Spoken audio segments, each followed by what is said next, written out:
Merci de nous rester fidèles, Madame, Monsieur le journal Les Titres. Bienvenue.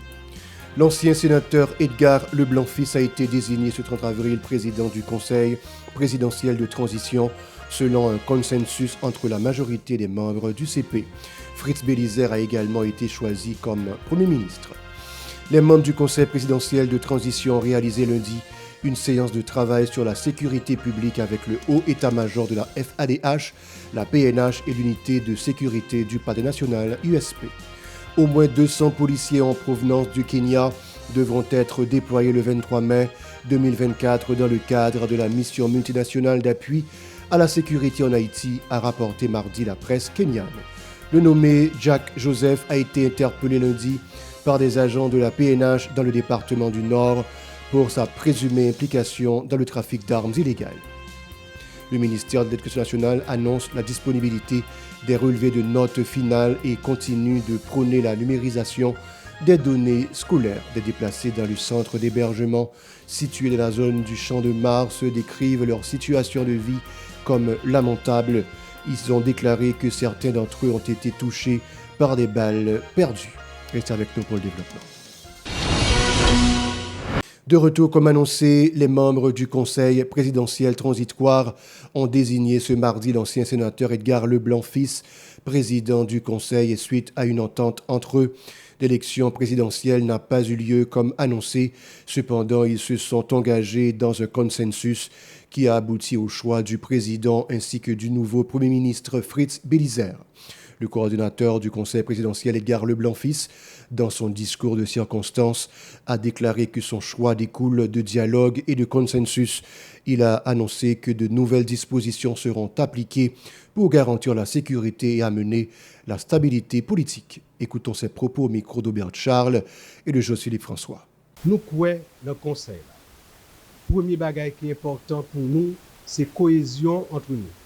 Le bagage qui est important pour nous, c'est cette volonté, cette détermination à dépasser les chapelles, dépasser les conflits et arriver par consensus et des fois, à partir de discussions, de négociations et de choix, faire pour de grandes décisions importantes qui viennent pour prendre d'abord en matière de sécurité.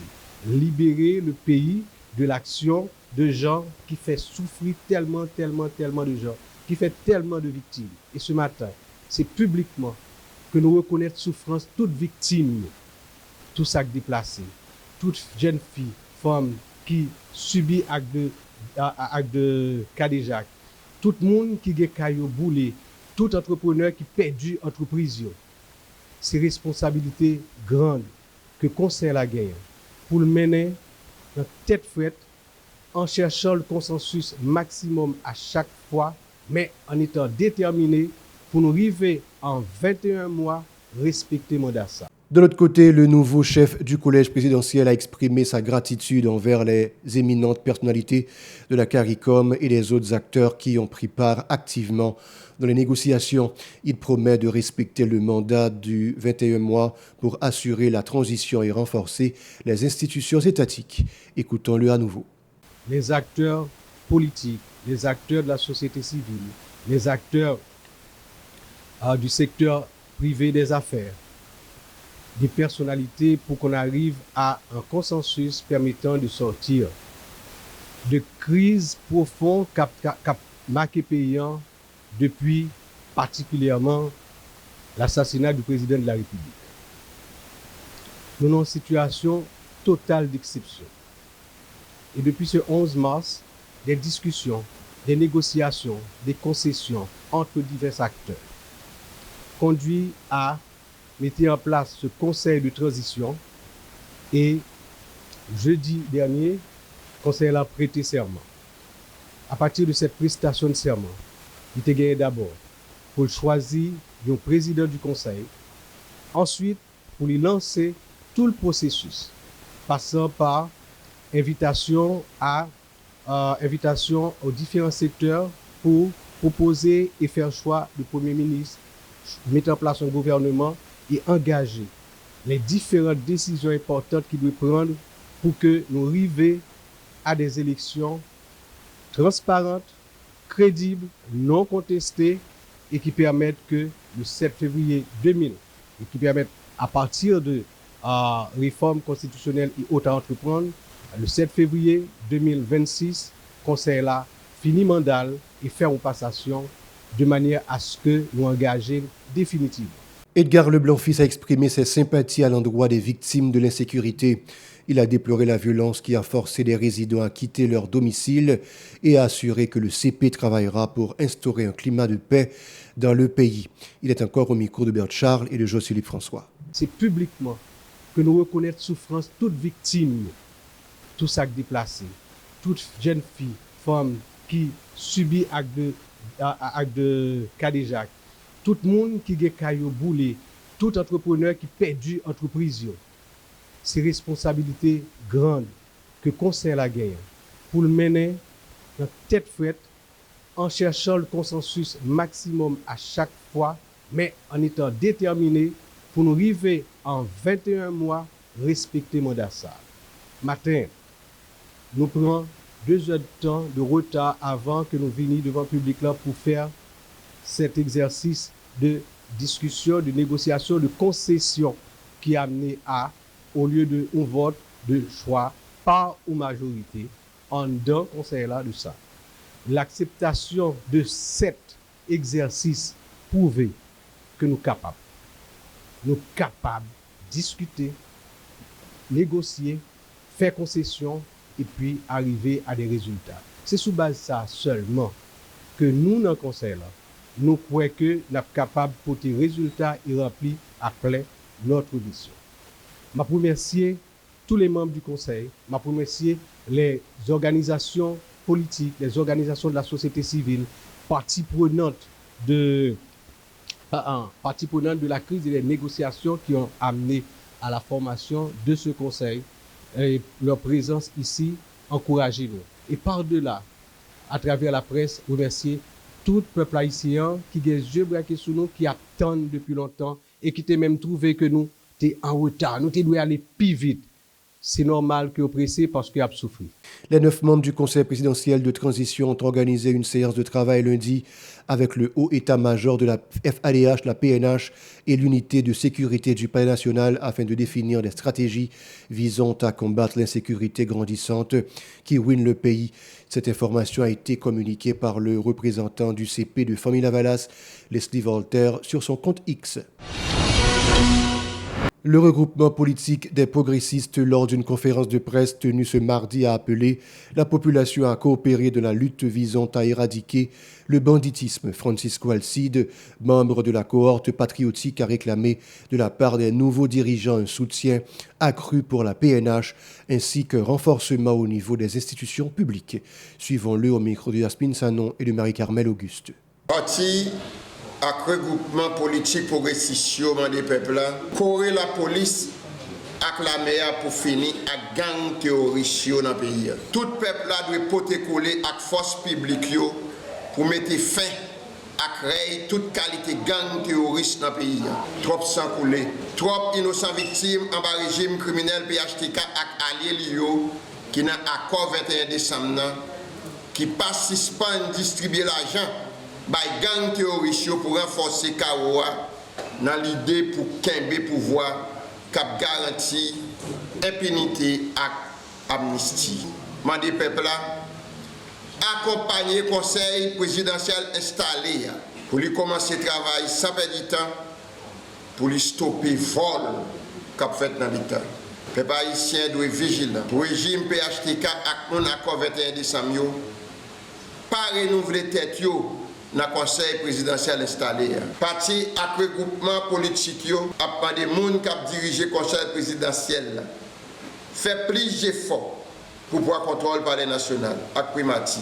Trop tolalito, trop dilatoire sous 100 peuples qui ont coulé chaque jour. Pour une disposition pour monter un gouvernement, union nationale, avec un premier ministre intègre, compétent, qui toujours prend un engagement patriotique pour le pays dans un moment difficile pour couper insécurité programmée. De l'autre côté, l'activiste politique demande aux membres du Conseil présidentiel de publier un décret au journal officiel qualifiant la corruption comme crime afin de réduire son taux dans le pays. Écoutons. Parti avec le gouvernement politique dit c'est impunité qui donne corruption. Corruption, c'est cancer qui propage dans toute fondamentale peuple. C'est pour ça que le gouvernement de transition pour bien fâcher doit prendre un décret pour faire corruption tourner crime dans tous 4 coins pays. Laisse ça, pays a besoin de l'argent pour construire université, l'école, l'hôpital, dispensaire, route, pont, l'agriculture, à bon genre de l'eau potable, tout partout dans le pays. Parti à la politique, il y a des peuples là, veiller toute mauvaise anguille, tout faux démocrate, tout corrompu qui crase comme Petro-Caribé, comme CIRH là, pour ne pas faufiler en aidant Conseil présidentiel transition. Corrompu pas dans le progrès. Corrompu, c'est champion dans fait corruption.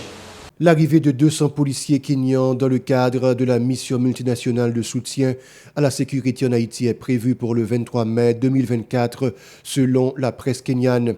Les États-Unis se sont engagés à préparer un site d'hébergement pour faciliter ce déploiement. L'un des principaux objectifs de cette mission, a indiqué le journal, sera de créer des conditions propices à l'organisation d'élections démocratiques dans le pays. Des journalistes ont constaté la détérioration de la situation des personnes abritées dans le centre d'hébergement situé dans la zone du Champ de Mars. Ces déplacés ont déclaré que l'insécurité les a suivis jusqu'au camp de refuge et ont expliqué que certains d'entre eux ont été touchés par des balles perdues. Ils décrivent leur situation de vie comme lamentable. Écoutons-les au micro de Véron Arnaud et Max Rony-Orissin. Oui, pour le moment là, nous pas vu bien même. Toujours tiré, toujours abandon gaz, n'a mal mangé, nous pas bien dormi, la pluie toujours a tombé, nous toujours a mouillé. Et puis, moment situation pas bon pour nous-mêmes. Dans la situation nous vivons là, dans l'espace côté nous y a, quand a coulé, et puis toujours tiré. Nous-mêmes nous là, parfois nous ne pouvons pas respirer côté nous y a, côté mchita là, nous ne pouvons pas respirer parce que toujours un gaz qui va entrer là. Alors nous subissons, et pendant nous subissons, au bout de nous perdons tout à voir. Nous avons cartouches, nous avons des gens qui sont à l'hôpital, qui perdent en bas, nous avons des gens qui prennent balle dans le pied pour jusqu'à présent balle dans le pied. Jusqu'à présent, la pluie a tombé, les gens qui sont en l'air, ils ont mouillé, ils ont battu. Depuis la pluie a tombé, tout le monde fait signe spaghetti. On est dans la rue, je ne vais pas prendre du tout. Sous moi, je vais presque pas bien là-dedans. Il faut dire à terre, genoux, je ne vais pas supporter. Regardez les grands guapes tués. La situation est tellement critique pour nous. Depuis que nous avons fait nous avons coup de balle bandit. Il y a boule nous, il y a battu nous, il y a tué nous, violé maman nous. Nous avons cherché à abri, nous venons champ de masse et la pi mal toujours. Nous avons chaque jour ces coups de balle. Nous avons pris balle, nous avons plusieurs gens qui prennent balle. Nous avons des gens qui sont hospitalisés là. Nous avons 3 personnes qui mourent là encore qui ont traversé. Ça veut dire total critique pour nous, surtout le peuple là. Le MENF a informé dans une note que les relevés de notes finales couvrant les 3 cycles du fondamental ainsi que celui du secondaire sont disponibles. Il encourage donc tous les responsables d'école à enregistrer les notes finales des élèves sur la plateforme en ligne. Le ministère accorde à tous les élèves 50% des notes pour les matières ajoutées cette année dans le programme académique 2023-2024 pour la 9e année fondamentale. Dans le cadre de la numérisation des données scolaires, le MENF a indiqué que plus de 2 7 877 élèves sont déjà inscrits en ligne, ainsi que 17 817 écoles et 80 273 enseignants participants.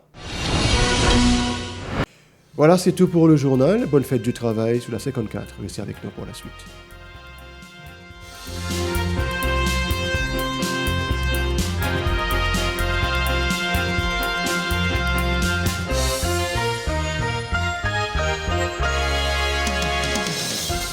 Si vous jugez que cette vidéo est intéressante, n'hésitez pas à liker et partager la vidéo. Et surtout, n'oubliez pas de vous abonner à cette chaîne et activer la cloche de notification pour ne pas louper aucune de nos vidéos.